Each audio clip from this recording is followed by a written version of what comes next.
इंद्रियों के असंयम से हानि और संयम से लाभ। ब्राह्मण ने प्रश्न किया, धर्मात्मन, इंद्रियां कौन-कौन है? उनका निग्रह किस प्रकार करना चाहिए? निग्रह का फल क्या है और उस फल की प्राप्ति किस प्रकार होती है?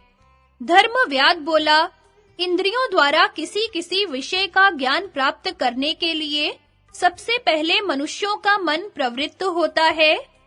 उसको जान लेने पर मन का उसके प्रति राग या द्वेष हो जाता है। जिसमें राग होता है, उसके लिए मनुष्य प्रयत्न करता है।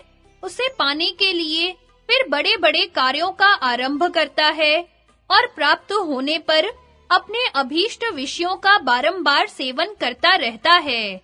अधिक सेवन से उसमें राग उत्पन्न होता है। उसके निमित्त से दूसरों के साथ द्वेष हो जाता है। फिर लोभ और मोह बढ़ते हैं।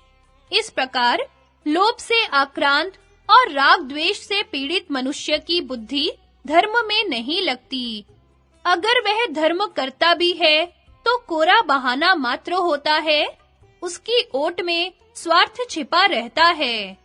ब्याज से धर्माचरण करने वाला मनुष्य वास्तव में अर्थ चाहता है और धर्म के ब्याज से जब अर्थ की सिद्धि होने लगती है तो वह उसी में रम जाता है। फिर उस धन से उसके हृदय में पाप करने की इच्छा जागृत होती है। जब उसके मित्र और विद्वान पुरुष उसे उस कर्म से रोकते हैं तो उसके समर्थन में वह अशास्त्रीय उत्तर देते हुए भी उसे वेद प्रतिपादित बताता है। राग रूपी दोष के कारण उसके द्वारा 3 प्रकार के अधर्म होने लगते हैं। पहला, वह मन से पाप का चिंतन करता है। दूसरा, वाणी से पाप की ही बात बोलता है। और तीसरा, क्रिया द्वारा भी पाप का ही आचरण करता है। अधर्म में लग जाने पर उसके अच्छे गुण नष्ट हो जाते हैं। अपने जैसे स्वभाव वाले पापियों से उसकी मित्रता बढ़ती है। उस पाप से इस लोक में तो दुख होता ही है, परलोक में भी उसे बड़ी दुर्गति भोगनी पड़ती है। इस प्रकार मनुष्य कैसे पापात्मा होता है, यह बात बताई गई। अब धर्म की प्राप्ति कैसे होती है, इसको सुनो। किसमें सुख है और किसमें दुख, इसके विवेचन में जो कुशल है, वह अपनी तीक्ष्ण बुद्धि से विषय संबंधी दोषों को पहले ही समझ लेता है। इससे वह साधु महात्माओं का संग करने लगता है। साधु संग से उसकी बुद्धि धर्म में प्रवृत्त हो जाती है। विप्रवर, पंचभूतों से बना हुआ यह संपूर्ण चराचर जगत ब्रह्म स्वरूप है। ब्रह्म से उत्कृष्ट कोई पद नहीं है। 5 भूत ये हैं: आकाश, वायु, अग्नि, जल और पृथ्वी। शब्द, स्पर्श, रूप, रस और गंध, ये क्रमशः इनके विशेष गुण हैं। 5 भूतों के अतिरिक्त छठा तत्व है चेतना, इसी को मन कहते हैं। 7वां तत्व है बुद्धि और 8वां है अहंकार। इनके सिवा 5 ज्ञानेंद्रियां, जीवात्मा और सत्व, रज, तम सब मिलकर 17 तत्वों का यह समूह अव्यक्त कहलाता है। 5 ज्ञानेंद्रियों के तथा मन और बुद्धि के जो व्यक्त और अव्यक्त विषय हैं, उनको सम्मिलित करने से यह समूह 24 तत्वों का माना जाता है। यह व्यक्त और अव्यक्त दोनों ही प्रकार का तथा भोग्य रूप है। पृथ्वी के 5 गुण हैं: शब्द, स्पर्श, रूप, रस और गंध। इनमें गंध को छोड़कर शेष 4 गुण जल के भी हैं। तेज के 3 गुण हैं: शब्द, स्पर्श और रूप। वायु के शब्द और स्पर्श 2 ही गुण हैं और आकाश का शब्द ही 1 गुण है। ये 5 भूत एक दूसरे के बिना नहीं रह सकते। एक ही भाव को प्राप्त होकर ही स्थूल रूप में प्रकाशित होते हैं। जिस समय चराचर प्राणी तीव्र संकल्प के द्वारा अन्य देह की भावना करते हैं, उस समय काल के अधीन हो दूसरे शरीर में प्रवेश करते हैं। पूर्व देह के विस्मरण को ही उनकी मृत्यु कहते हैं। इस प्रकार क्रमशः उनका आविर्भाव और तिरोभाव होता रहता है। देह के प्रत्येक अंग में जो रक्त आदि धातु दिखाई देते हैं, ये पंचभूतों के ही परिणाम हैं। इनसे सारा चराचर जगत व्यापक है। बाह्य इंद्रियों से जिसका संसर्ग होता है, वह व्यक्त है, किंतु जो विषय इंद्रिय ग्राह्य नहीं है, केवल अनुमान से ही जाना जाता है, उसे अव्यक्त समझना चाहिए।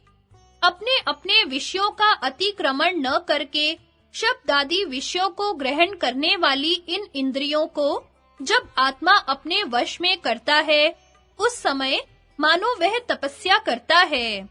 इंद्रिय निग्रह द्वारा मानो आत्म तत्व के साक्षात्कार का प्रयत्न करता है। इससे आत्मदृष्टि प्राप्त हो जाने के कारण वह संपूर्ण लोकों में अपने को व्याप्त और अपने में संपूर्ण लोकों को स्थित देखता है। इस प्रकार परात्पर ब्रह्म को जानने वाले ज्ञानी पुरुष जब तक प्रारब्ध शेष रहता है, तभी तक संपूर्ण भूतों को देखता है। सब अवस्थाओं में सब भूतों को आत्म रूप से देखने वाले उस ब्रह्म भूत ज्ञानी का कभी भी अशुभ कर्मों से संयोग नहीं होता। जो मायामय कलेशों को लांघ जाता है, उस योगी को लोक वृत्ति के प्रकाशक ज्ञान मार्ग के द्वारा परम पुरुषार्थ की प्राप्ति होती है। बुद्धिमान ब्रह्मा ने वेदों के द्वारा मुक्त जीव को आदि अंत से रहित स्वयंभू अविकारी अनुपम तथा निराकार बताया है। हे विप्र, सबका मूल है तप, और तप होता है इंद्रियों के संयम करने से ही, और किसी प्रकार नहीं। स्वर्ग नरक आदि जो कुछ भी है, वह सब इंद्रियां ही हैं। मन सहित इंद्रियों को रोकना ही योग का अनुष्ठान है। यही संपूर्ण तपस्या का मूल है, और इंद्रियों का अधीन न रखना ही नरक का हेतु है। इंद्रियों के साथ देने से, उनके पीछे चलने से सभी तरह के दोष संघटित होते हैं, और उन्हीं को वश में कर लेने से सिद्धि प्राप्त होती है। अपने शरीर में ही विद्यमान मन सहित छहों इंद्रियों पर जो अधिकार प्राप्त कर लेता है, वह जितेंद्रिय पुरुष पापों में ही नहीं लगता। फिर अनर्थों से तो उसका संयोग हो ही कैसे सकता है। पुरुष का यह शरीर ही रथ है, आत्मा सारथी है, इंद्रियां घोड़े हैं। जैसे कुशल सारथी घोड़ों को अपने वश में रखकर सुखपूर्वक यात्रा करता है, उसी प्रकार सावधान पुरुष अपनी इंद्रियों को अधीन रखकर सुखपूर्वक जीवन यात्रा पूर्ण करता है। जो देह रूपी रथ में जुटे हुए मन एवं इंद्रिय रूपी 6 बलवान घोड़ों की बागडोर को ठीक से संभालता है, वही उत्तम सारथी है। सड़क पर दौड़ने वाले घोड़ों की तरह विषयों में विचरने वाली इन इंद्रियों को वश में करने के लिए धैर्य पूर्वक प्रयत्न करे। धीरता पूर्वक उद्योग करने वाले को अवश्य ही उन पर विजय प्राप्त होती है। विषयों की ओर जाने वाली इंद्रियों के पीछे यदि मन को भी लगा दिया जाए, तो वह बुद्धि को उसी भांति हर लेता है, जैसे नदी की मझधार में चलती हुई नाव को वायु का झोंका डुबो देता है। इन 6 इंद्रियों के विषय में अज्ञानी पुरुष मोहवश सुख की भावना करते हैं, फल की सिद्धि मानते हैं, परंतु जो उनके दोषों का अनुसंधान करने वाला वीतराग पुरुष है, वह उनका निग्रह करके ध्यान का आनंद उठाता है।